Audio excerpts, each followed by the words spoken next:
جیسا معلوم ہو رہا، اتنی بڑی بڑی بلڈنگیں اور اتنے عالیشان مکانات و محلات اور بڑے اچھے اچھے لوگ ماشاءاللہ خوشحال ہیں، لگ رہا ہے بڑے تعلیم یافتہ ہیں۔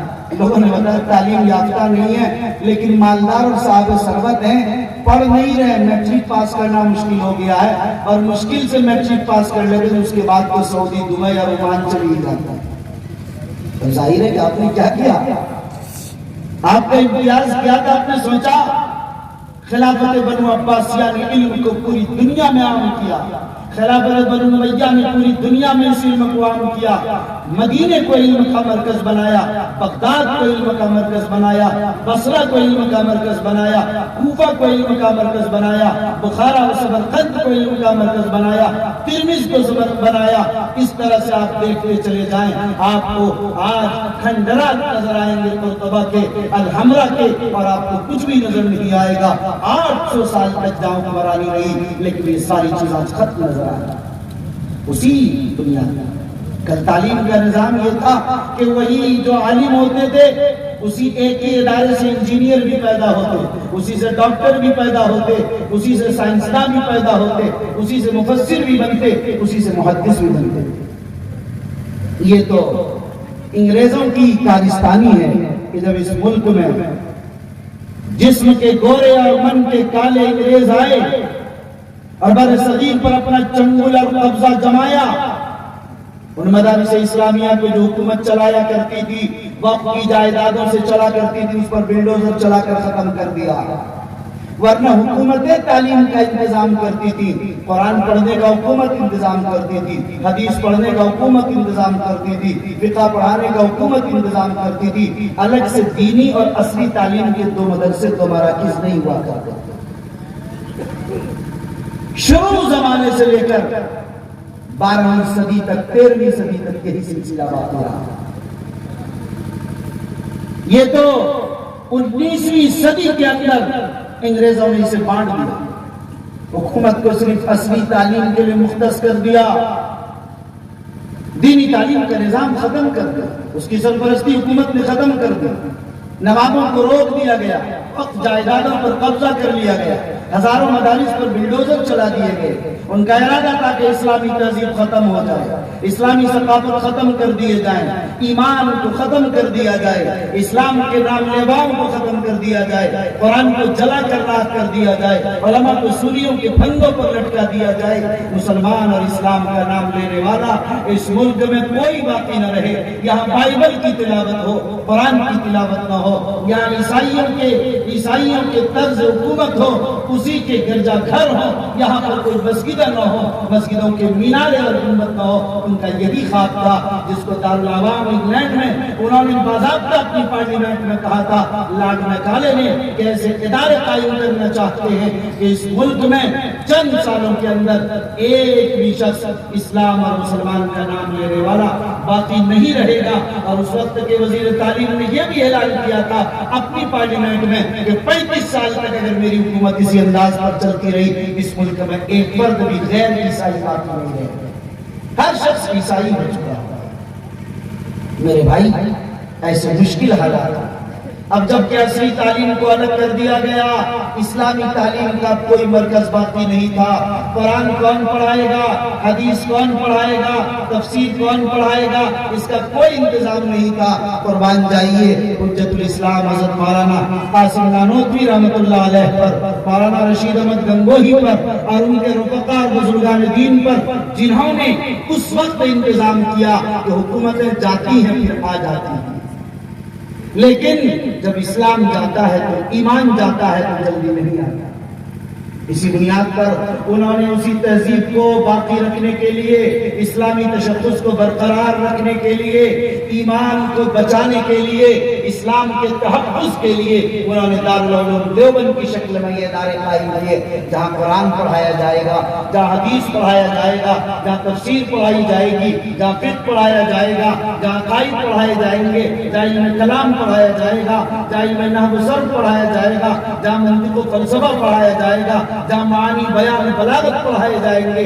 فرمایا یہ ادارے اسی بنیاد پر قائم کیے گئے، عوامی چندوں پر قائم کیے گئے۔ 1500 سال پہلے یعنی گزشتہ 1300 سال میں عوامی چندوں پر ادارے نہیں چلے تھے۔ عوامی چندوں پر اداروں کے چلنے کی تاریخ وہی 1866 سے شروع ہوتی ہے۔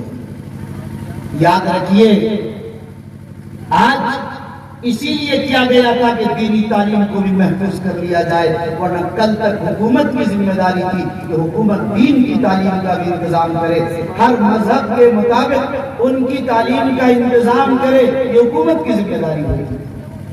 لیکن جب مدارس اسلامیہ قائم ہو گئے اور یہاں تعلیم کا سلسلہ چل پڑا، ان مدارس کا احسان مانیے، اور حکومتوں کو بھی اس کا احسان مند ہونا چاہیے کہ اس ملک کی خواندگی کی شرح میں مدارس اسلامیہ نے جو کردار ادا کیا ہے، حالیہ سروے کے مطابق اس ملک کی 14% آبادی کو مدارس اسلامیہ نے پڑھایا ہے۔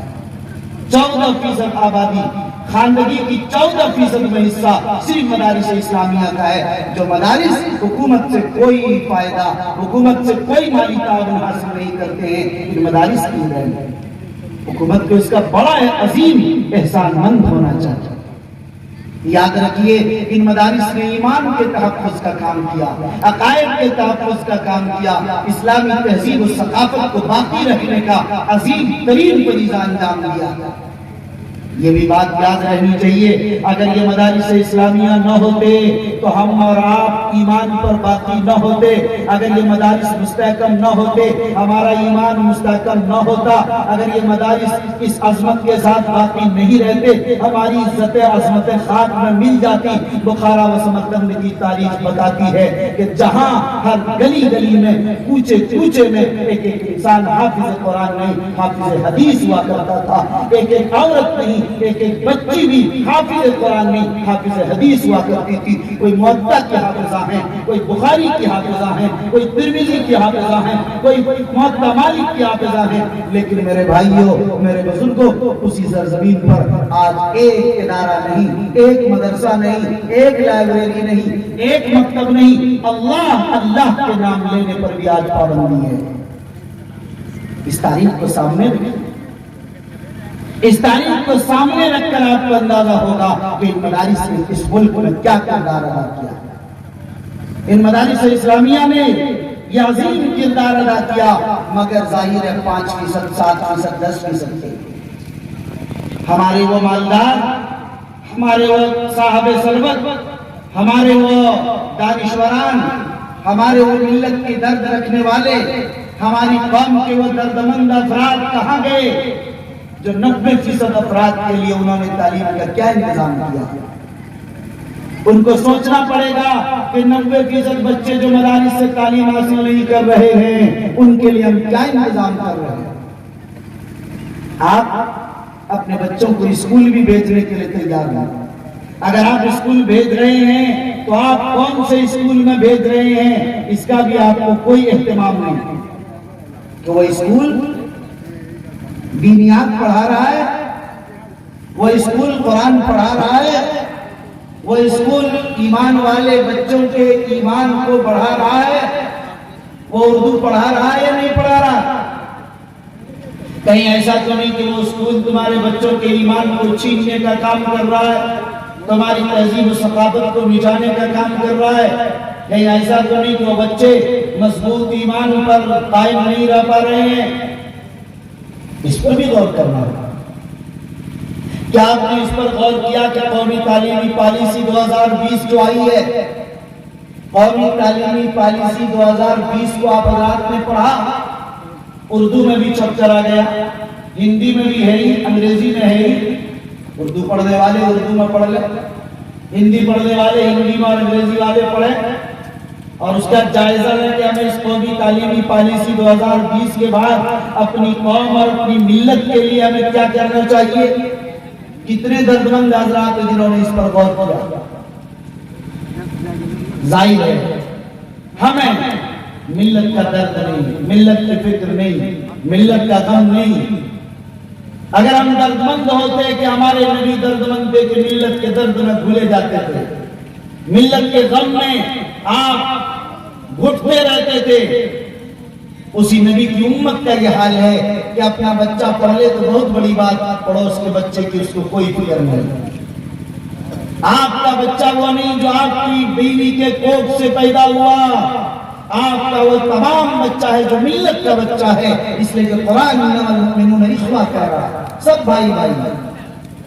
آپ کے معاشرے میں، پڑوس میں ہر بچہ تعلیم یافتہ ہے یا نہیں، آپ کو اس کو دیکھنا ہوگا۔ اس لیے میرے بھائیوں، آپ کو تعلیم کی طرف فکر کرنی پڑے گی کہ بچہ ہمارا مدارس میں پڑھے، مکاتب میں پڑھے، اسکول میں پڑھے، جہاں کہیں بھی پڑھے، اسے تعلیم یافتہ ہونا چاہیے۔ ملت کو صرف حافظ اور قاری اور عالم اور مفتی، مفسر، قاضی کی ضرورت نہیں، ملت کو ڈاکٹر اور ڈاکٹرنی کی بھی ضرورت ہے۔ مسلم خواتین کی ڈلیوری کون کرے گا؟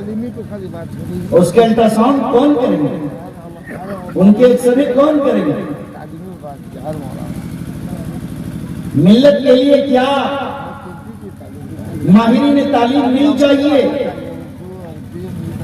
اسکول کون چلائے گا؟ کیا اس ملت کو اسکولوں کی اور اسلامک اسکولوں کی ضرورت نہیں ہے؟ آپ کے بچوں کے ایمان کی حفاظت کیسے ہوگی؟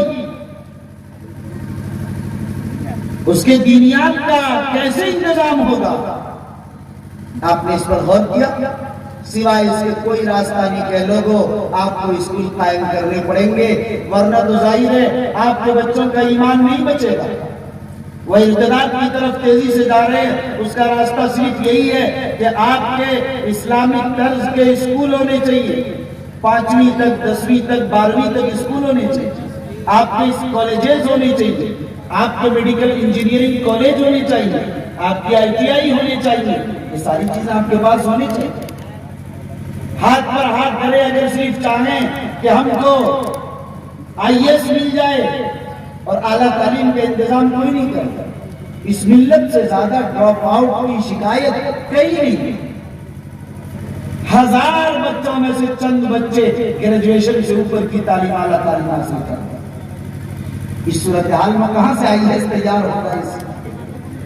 نہیں تیار ہوتا۔ ظاہر ہے آپ کو ایک اسکول قائم کرنے کے لیے تیار ہیں، ارے وہ تو چھوڑیے، آپ اپنے بچوں کو صحیح اسکول میں پڑھانے کے لیے بھی تیار ہیں۔ شکایت کہاں سے شروع کی جائے؟ ہم بہت بدترین اسٹیج پر، بہت نیچے سطح پر ہیں پہنچے، یہاں پر